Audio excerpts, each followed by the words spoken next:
Now students, coming to the next example that is of the creeper chicken. Creeper chicken क्या होता है? एक chicken है जिसकी लेग्स जो है थोड़ी सी शॉर्ट है और थोड़ी सी क्या है, क्रुक्ड है। तो अगर हम इसका क्रॉस बनाए बच्चों, this is again an example of the dominant lethal. जैसे हमने अभी किया fur colour of mice dominant lethal, वैसे ही हमारा जो क्रीपर है that is also a example of dominant lethal. यहाँ पे हमने क्रॉस बनाना है। यहाँ आप जानते हैं पेरेंट्स लिखेंगे क्रीपर, हम लेंगे यहाँ पे, so creeper is heterozygous capital C small C and we will cross it with another creeper capital C small C. जब हमने इनका क्रॉस करवाया तो हमारे पास इस तरह से जो है हमारे गैमीट्स आ जाते हैं। अब इन गैमीट्स को बिल्कुल ऐसे ही हम पुनेट स्क्वायर जो है बनाकर एक्सप्रेस करेंगे, शो करेंगे। नाउ लुक, ये आ गई हमारी F1 जनरेशन। F1 जनरेशन में हमने पुनेट स्क्वायर बना दिया। यहाँ पर हमने मेल के गैमेट्स ले लिए कैपिटल सी स्मॉल सी, और यहाँ पे हमने फीमेल के गैमेट्स ले लिए that is capital C small C. Now capital C small C, this individual will die.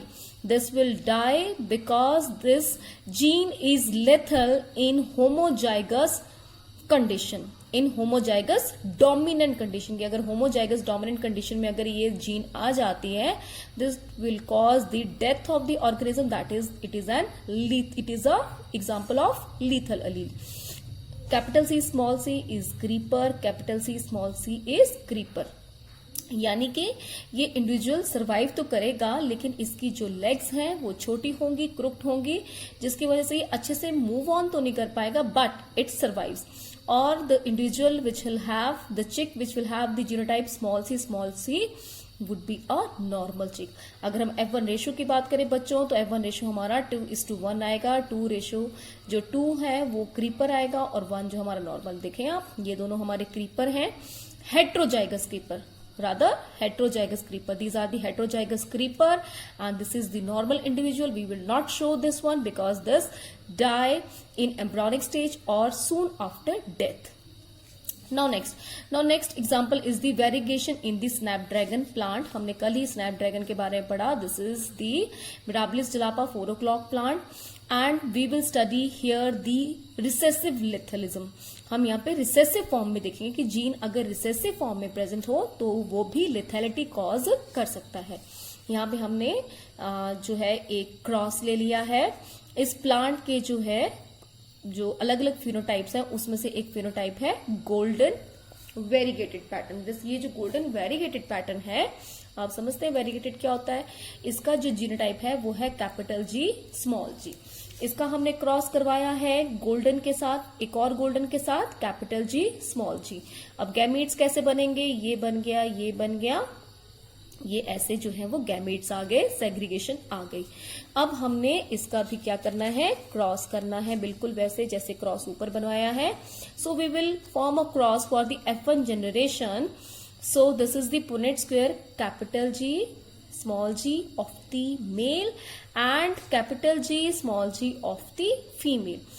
now capital G अगर दोनों ये जीनोटाइप आपका जी दोनों कैपिटल आ जाते हैं तो ये जो प्लांट होगा इसका जो जीनोटाइप है जी, this will give green colour to the plant. ठीक है ना?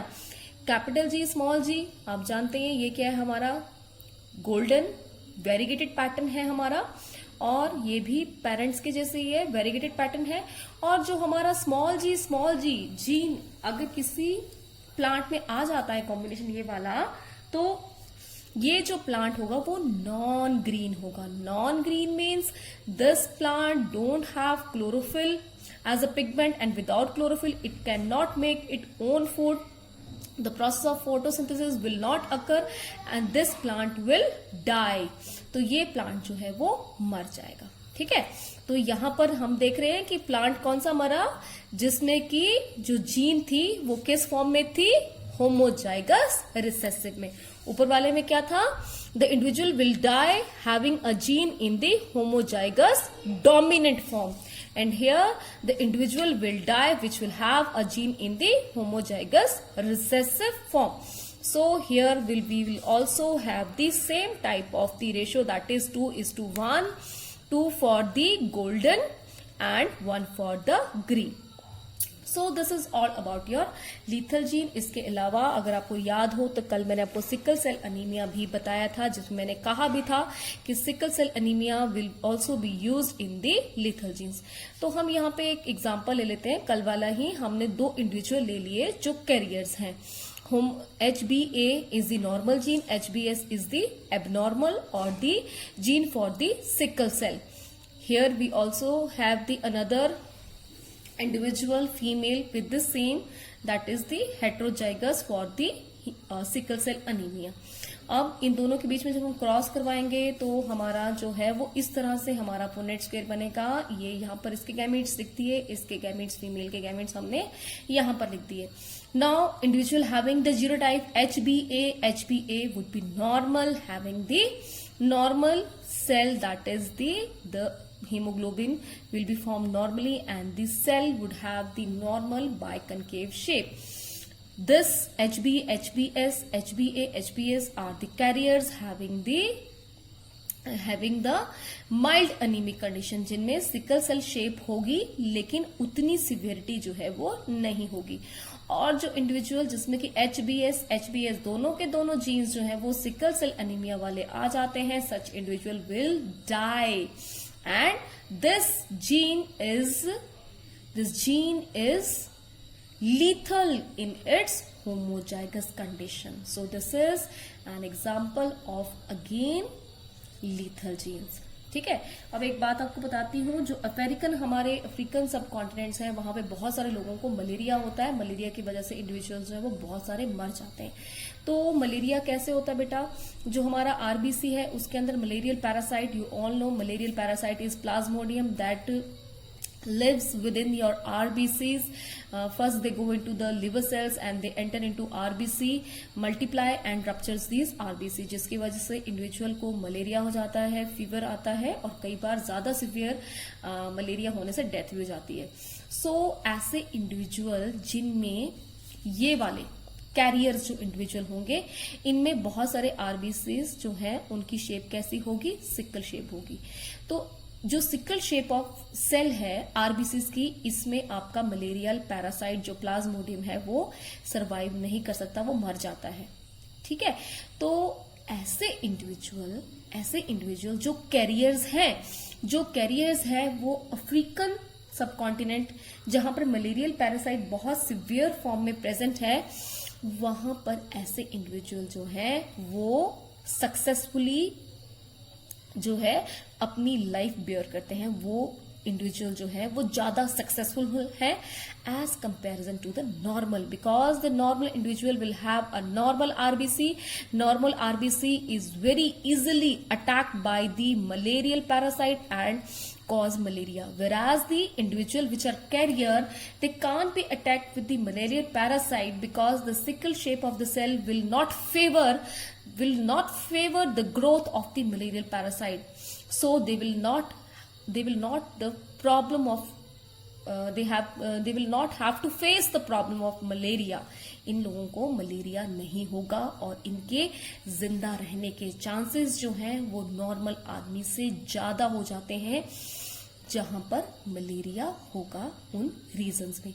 तो इस तरह की कंडीशन को हम जो है वो हाइब्रिड विगर भी कहते हैं, क्योंकि जो हाइब्रिड्स हैं वो ज्यादा विगरस है as comparison to the homozygous. Normal वाला भी सरवाइव इजिली नहीं कर पाएगा, इसको मलेरिया के चांसेस रहेंगे, और ये वाला जो होमोजाइगस है वो तो पहले ही जो है उसकी डेथ हो जाएगी सोन आफ्टर बर्थ और इन दी फीटल कंडीशन। ठीक है। तो ये आपका एग्जाम्पल जो है सिकल सेल अनीमिया का वो आपका लीथल जीन्स में भी आएगा। Now coming to the next type of interaction, that is the pleiotropic genes. Now what are the pleiotropic genes? Pleiotropic genes means the multiple effect of the gene. Multiple effect of the gene यानी कि आपके हमने अब तक क्या पढ़ा, अभी तक हमने ये पढ़ा कि हमारी कोई भी जीन्स होती थी, जैसे हमारी कैपिटल टी थी वो लेंथ को कंट्रोल करती थी, हमारा वाई जो था वो हमारे कलर को कंट्रोल करता था। अगर हम बात कर लें अभी पीछे जैसे HBS की, तो HBS जो वो सिकल सेल अनीमिया कॉज कर रहा था। लेकिन मल्टीपल इफेक्ट मतलब कि जब एक जीन का कोई एक पर्टिकुलर फिनोटिपिक एक्सप्रेशन नहीं है.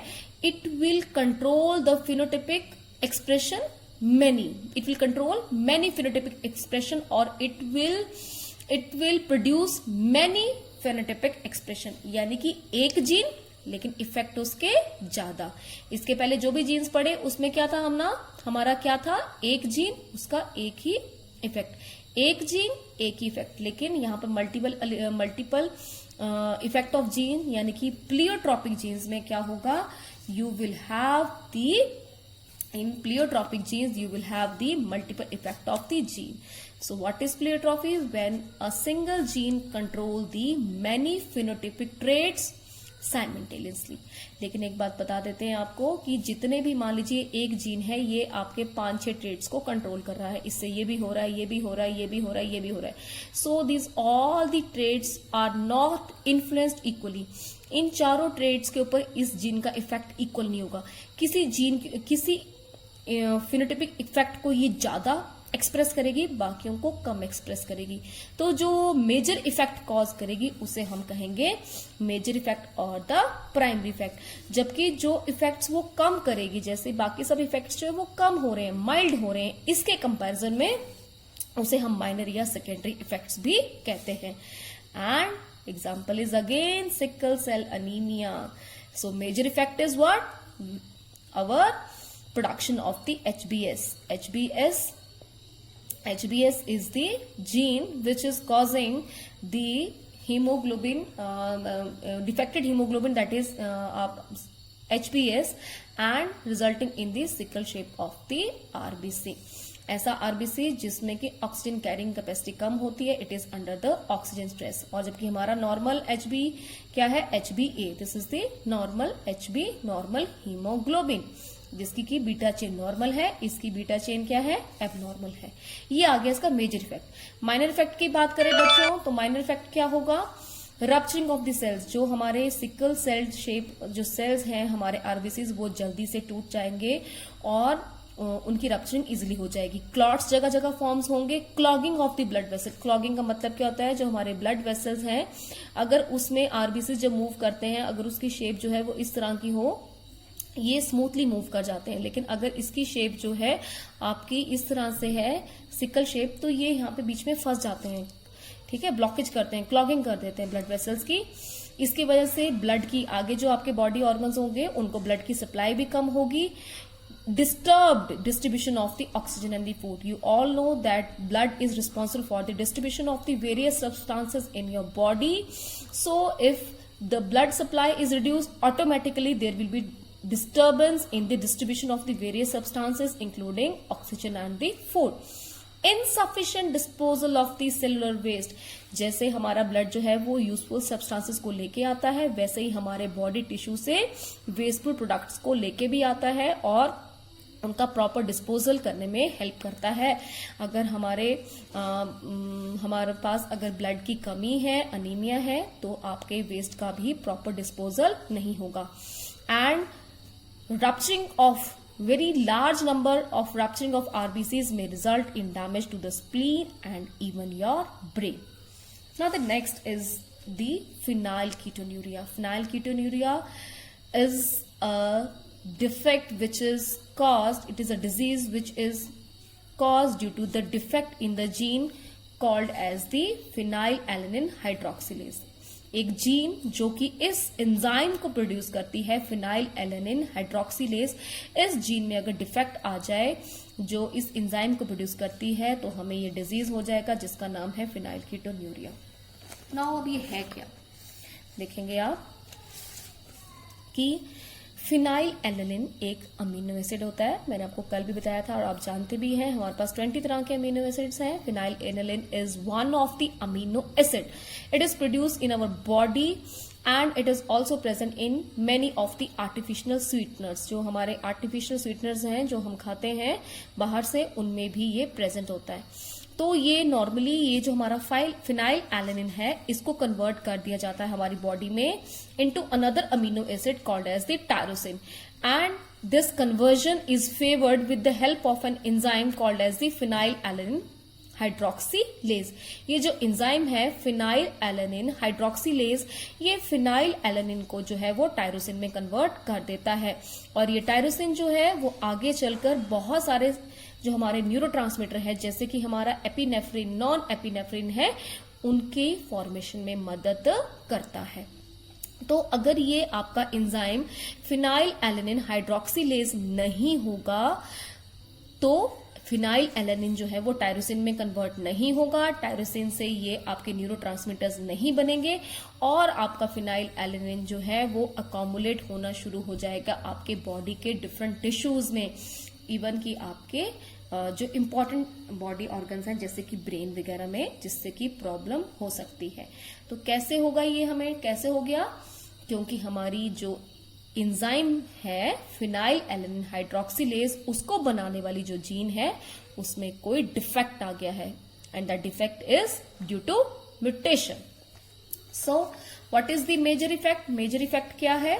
मेजर इफेक्ट क्या है कि आपके फिनाइल एलेनिन का नॉन मेटाबॉलिज्म हो रहा है, यानी कि आपका फिनाइल एलेनिन जो है वो मेटाबोलाइज होकर टायरोसिन जो है वो नहीं बन पा रहा है। This is the major effect. और दूसरा भी बच्चों मेजर इफेक्ट है, गलती से मैंने ये माइनर में लिख दिया है, वो मेजर इफेक्ट क्या है? This is the accumulation of the phenyl alanine in the various tissue. हमारे जो वेरियस टिश्यू है वहां पे फिनाइल एलेनिन अकोमुलेट हो जाता है और वहां पे डैमेज कॉज करता है, स्पेशली हमारे ब्रेन को भी। आपकी स्किन जो है वो पिगमेंटेड होगी, उसमें बहुत सारे जो है वो पैचेस बनने लग जाते हैं due to the accumulation of the phenyl alanine.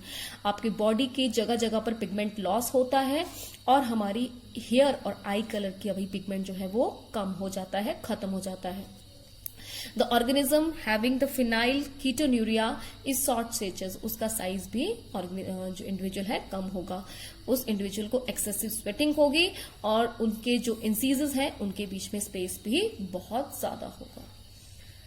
So students, that's all about our today's interaction. आज हमने क्या क्या पढ़ा? आज हमने पढ़ा लीथल जीन्स, प्लियोट्रोपिक जीन्स, ठीक है।